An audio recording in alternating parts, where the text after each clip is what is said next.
Hey guys, I am going to be reading to you some excerpts from this book, George versus George, The American Revolution as Seen from Both Sides. So today we are going to be reading about the trouble with taxes, 1764 to 1770.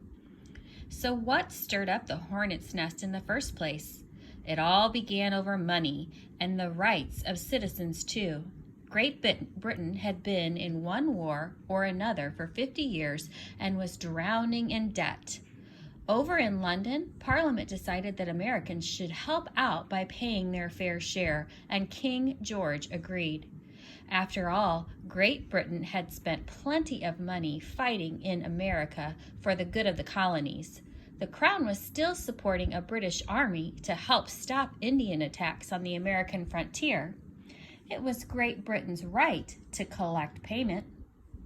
To raise the money, Parliament passed a Sugar Act and a Stamp Act, saying that colonists had to pay taxes to Great Britain for all sorts of imported goods, from molasses, blue indigo dye, and pimentos, printed items such as marriage license, playing cards, and newspapers.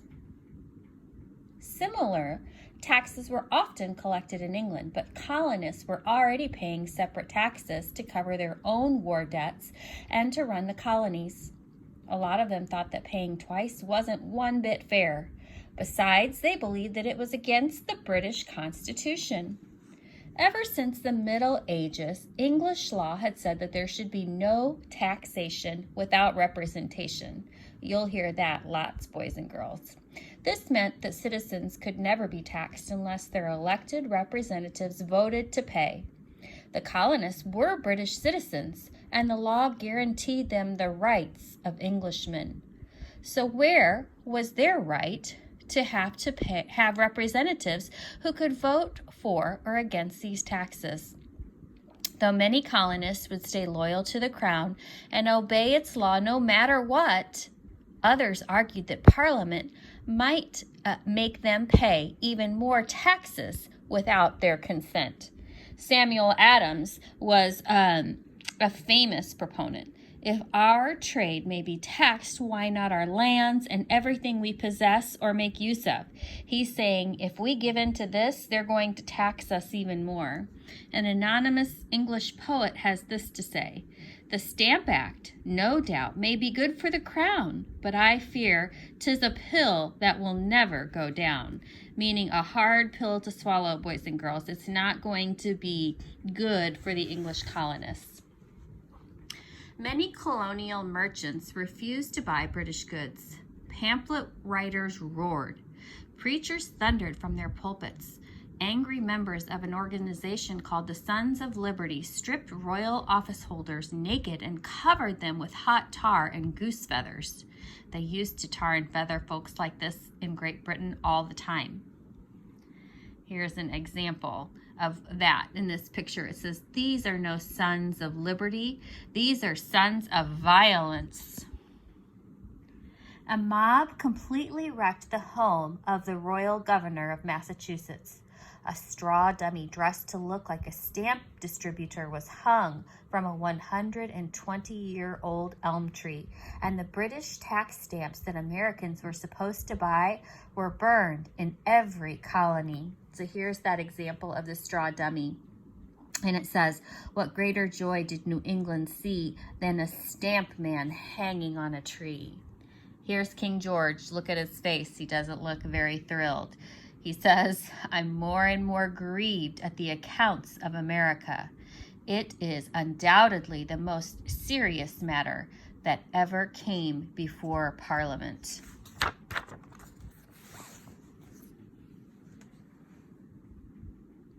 By the time the Stamp Act was supposed to go into effect in November of 1765, flags were being flown at half-mast to mourn the death of liberty. Nobody in America would even distribute the stamps. 4 months later, hoping to restore peace, Parliament finally gave up and got rid of the hated taxes. This troubled King George, who still thought the taxes were fair, but he signed the repeal anyways. Remember, and repeal was taking the law back. British merchants were delighted to get their lost customers back, and all of America celebrated. How long do you think this lasted? Well, the story could have ended right there, but of course it didn't. To show they weren't afraid to tax the colonies, Parliament started demanding even more taxes. Patriot leaders in Massachusetts and Virginia made polite protests to the king, but politeness didn't help one bit. So remember, here's Charles Townshend. You should recognize that name. And he says, I dare tax America. I will. I will. King George believed that God gave noblemen the divine right to rule and that the colonists had a duty to obey. The British stubbornly informed legislatures, in both colonies, that they couldn't have any more meetings. So the colonists stopped trying to be polite.